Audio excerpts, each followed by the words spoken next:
प्रणाम सभी को। आज गीता के अध्याय 5वें और श्लोक 26 से शुरू करना है, पर उसके पहले कुछ श्लोक एक साथ पढ़ते हैं। गेन्य यतत प्रवक्ष्यामि यज्ञात्वामृतमश्नुते अनादि मत परम ब्रह्मा न सतत न सदुच्यते। जो परमात्मा तत्व है उसको मैं अच्छी तरह से कहूँगा, जिसको जानकर मनुष्य अमरता का अनुभव कर लेगा। परमात्मा आप अनादि हैं और परम ब्रह्मा हैं।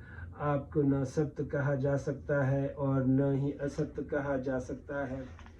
सर्वत्र पाणिपाद तत्व सर्वतो शिशिरो मुखम सर्वत्र श्रुति मलोके सर्वमावृत्य तिष्ठति। परमात्मा आप सभी जगह हाथों, पैरों, नेत्रों, मुखों, सिरों, कानों वाले हैं। आप संसार में सभी को व्याप्त करके स्थित हैं। सर्वेंद्रिय गुणाभास सर्वेंद्रिय विवर्जितम असंक्त सर्वभ्रचैव निर्गुणं गुणभवकृत च। परमात्मा आप संपूर्ण इंद्रियों से रहित हैं और संपूर्ण इंद्रियों के विषयों को प्रकाशित करने वाले हैं, एवं आसक्ति रहित हैं और संपूर्ण संसार का भरण पोषण करने वाले हैं, तथा गुणों से रहित हैं और संपूर्ण गुणों के भोक्ता हैं। बहिरन्तश्च च भूतनमंचरचरमेव च सूक्ष्मत्वात् विज्ञेन दूरस्थ चान्तिके च तत्। परमात्मा आप संपूर्ण प्राणियों के बाहर भीतर परिपूर्ण हैं और चर अचर प्राणियों के रूप में भी आप ही हैं, एवं दूर से दूर तथा नजदीक से नजदीक भी आप ही हैं। आप अत्यंत सूक्ष्म होने से जानने के विषय नहीं है। अविभक्त च भूतेषु विभक्तमीव च स्थितं भूतभृत च तज्ञेन ग्रसिष्णु प्रभविष्णु च। परमात्मा आप स्वयं विभाग रहित होते हुए भी संपूर्ण प्राणियों में विभक्ति की तरह स्थित हैं। आप ही संपूर्ण प्राणियों को उत्पन्न करने वाले, उनका भरण पोषण करने वाले और संहार करने वाले हैं। ज्योतिषमपि तज्ज्योतिस्तमस परमयुच्यते ज्ञान ज्ञेय ज्ञान गम्य हृदि सर्वस्य विशिष्टतम। परमात्मा आप संपूर्ण ज्योतियों के भी ज्योति और अज्ञान से अत्यंत परे हैं। आप ज्ञान स्वरूप, जानने योग्य, ज्ञान से प्राप्त करने योग्य और सबके हृदय में विराजमान है। ब्रह्माणो हि प्रतिष्ठाहं मृत्युस्याव्ययस्य च शाश्वतस्य च धर्मस्य सुखस्य कांतिकस्य च। क्योंकि ब्रह्मा अविनाशी, अमृत, शाश्वत धर्म और एकांतिक सुख का आश्रय आप ही हैं। यदादित्य गंत तेजो जगत भास्यते खिलम यचच चंद्रमसि यचच चाग्नो तत्तेजो विद्धि मामकम। सूर्य में आया हुआ जो तेज संपूर्ण जगत को प्रकाशित करता है, और जो तेज चंद्रमा में है तथा जो तेज अग्नि में है, उस तेज को मेरा ही जान। सर्वस्य चाहृदि सन्निविष्टो मत् समर्ति ज्ञानमपोहनं च। वेदेषु च सर्वैरहमे वेगो वेदांत कृतद्वैद विदेव चाहम्। मैं संपूर्ण प्राणियों के हृदय में स्थित हूँ। मेरे से ही स्मृति, ज्ञान और अपोहन, संशय आदि दोषों का नाश होता है। संपूर्ण वेदों के द्वारा मैं ही जानने योग्य हूँ। वेदों के तत्व का निर्णय करने वाला और वेदों को जानने वाला भी मैं ही हूँ।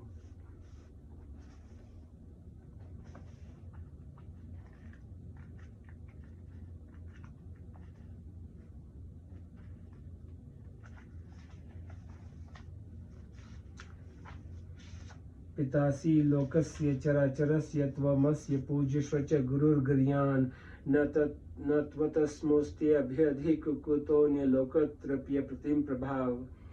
आप ही इस चराचर संसार के पिता हैं, आप ही पूजनीय हैं और आप ही गुरुओं के महान गुरु हैं। हे अनंत प्रभावशाली भगवान, इस त्रिलोकी में आपके समान भी दूसरा कोई नहीं है, फिर अधिक तो हो ही कैसे सकता है। कस्माच्तेन न मेर्न महात्मन गरीयसे ब्रह्माणोऽप्यादिर्कर्तरे अनंत देवेश जगन्निवास त्वमक्षर सदस्तत्पर यत। हे महात्मन, हे गुरुओं के भी गुरु और ब्रह्मा के भी आदि कर्ता, आपके लिए नमस्कार क्यों नहीं करें, क्योंकि हे अनंत, हे देवेश, हे जगन निवास, आप अक्षर स्वरूप हैं। आप सत्य भी हैं, असत्य भी हैं, और सत्य असत्य से पर भी जो कुछ है वह भी आप ही हैं। त्वमादिदेव पुरुष पुराण स्वमस्य विश्वस्य परनिधानम वेक्तासि वेग च परच धाम त्वयातंत विश्वमनंत रूप। आप ही आदिदेव और पुराण पुरुष हैं तथा आप ही इस संसार के परम आश्रय हैं। आप ही सबको जानने वाले, जानने योग्य और परम धाम हैं। हे अनंत रूप, आपसे ही संपूर्ण संसार व्याप्त है। वायुर्यमो अग्निर्वरुण शशांक प्रजापति स्व प्रपितामह स्वच। नमो नमस्ते स्तु सहस्त्रकृत पुनश्च भयोपि नमो नमस्ते।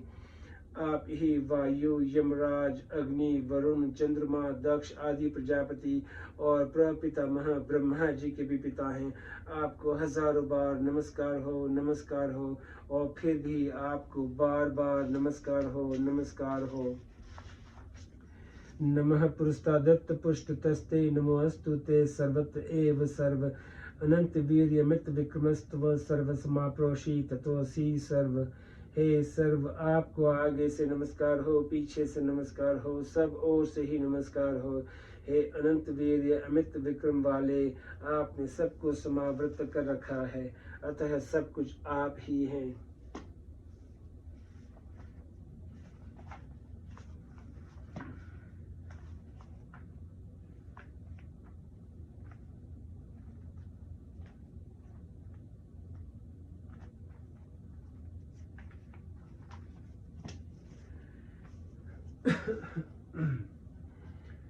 सूर्य देव के प्रति कहा गया है, त्व भानो जगत शुष्टवमात्मा सर्वदेही नाम त्व योनीन सर्वभूताना त्वमाचार क्रियावताम। हे सूर्य देव, आप संपूर्ण जगत के नेत्र तथा समस्त प्राणियों की आत्मा हैं। आप ही सब जीवों के उत्पत्ति स्थान और कर्मानुष्ठान में लगे हुए पुरुषों के सदाचार प्रेरक हैं। त्व गति सर्वसांख्याना योगिनां त्व परायणम अनावृतार्गलद्वारा त्व गतिस्त्व मुमुक्षताम। संपूर्ण सांख्य योगियों के प्राप्तव्य स्थान भी आप ही हैं। आप ही सब कर्म योगियों के आश्रय हैं। आप ही मोक्ष के उन्मुक्त द्वार हैं और आप ही मुमुक्षुओं की गति हैं। त्वया संधार्यते लोकस्त्वया लोक प्रकाशयते त्वया पवित्रीक्रियते निर्व्यांज पाल्यते त्वया। सूर्य देव, आप ही संपूर्ण जगत को धारण करते हैं। आपसे ही यह लोक प्रकाशित होता है। आप ही इसे पवित्र करते हैं और आपके ही द्वारा निस्वार्थ भाव से इसका पालन किया जाता है। शुक्रिया। आइए अभी अध्याय 5वें और श्लोक 26 से शुरू करते हैं। काम क्रोध वियुक्तानां यतीनान यत चेतसाम अभितो ब्रह्माण निर्वाण वर्तते विदितात्मनाम। मतलब, काम क्रोध से सर्वथा रहित, जीते हुए मन वाले और स्वरूप का साक्षात्कार किए हुए सांख्य योगियों के लिए दोनों ओर से शरीर के रहते हुए अथवा शरीर के छूटने के बाद निर्वाण ब्रह्मा परिपूर्ण है। व्याख्या। काम क्रोधा वियुक्तानां यतीनाम। भगवान उपयुक्त पदों से यह स्पष्ट कह रहे हैं कि सिद्ध महापुरुष में काम क्रोधादि दोषों की गंध भी नहीं रहती। काम क्रोधादि दोष उत्पत्ति विनाशशील असत्य पदार्थों मतलब शरीर, इंद्रियां, मन, बुद्धि आदि के संबंध से उत्पन्न होते हैं। सिद्ध महापुरुष को उत्पत्ति विनाश रहित सत्य तत्व में अपनी स्वाभाविक स्थिति का अनुभव हो जाता है। अतः उत्पत्ति विनाशशील असत्य पदार्थों से उसका संबंध सर्वथा नहीं रहता। उसके अनुभव में अपने कहलाने वाले शरीर, अंतःकरण सहित संपूर्ण संसार के साथ अपने संबंध का सर्वथा अभाव हो जाता है।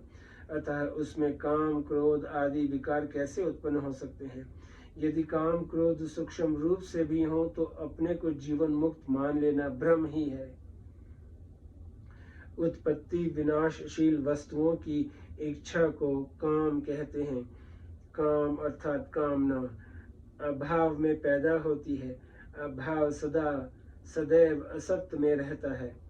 सत्य स्वरूप में अभाव है ही नहीं, परंतु जब स्वरूप असत्य से तादात्म्य कर लेता है तब असत्य अंश के अभाव को वह अपने में मान लेता है।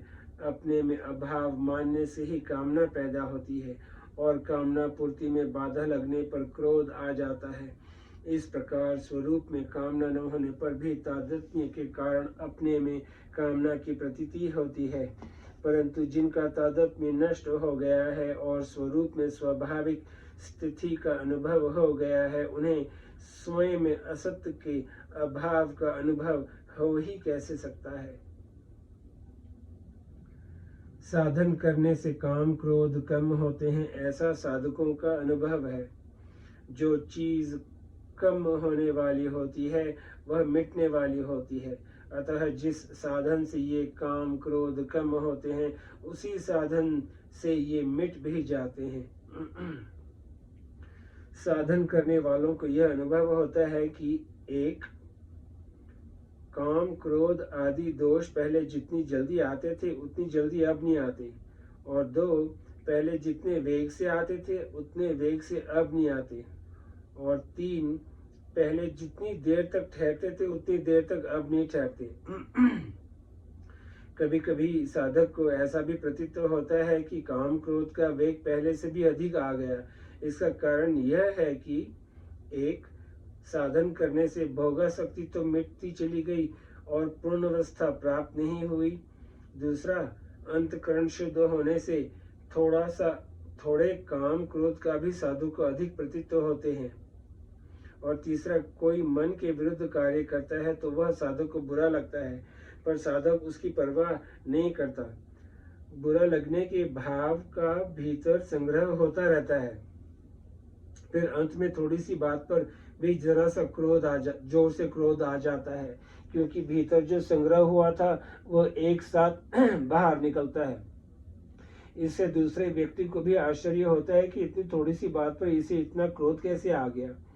कभी कभी वृत्तियां ठीक होने से साधु को ऐसा प्रतीत होता है कि मेरी पूर्ण अवस्था हो गई है, परंतु वास्तव में जब तक पूर्ण अवस्था का अनुभव करने वाला है तब तक व्यक्तित्व बना रहने से पूर्ण अवस्था नहीं हुई नहीं।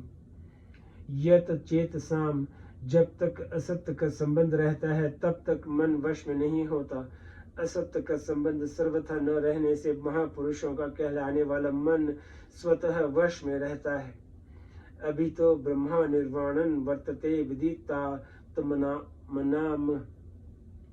अपने स्वरूप का वास्तविक बोध हो जाने से उन महापुरुषों को यहाँ विदितात्मनाम पद कहा गया है।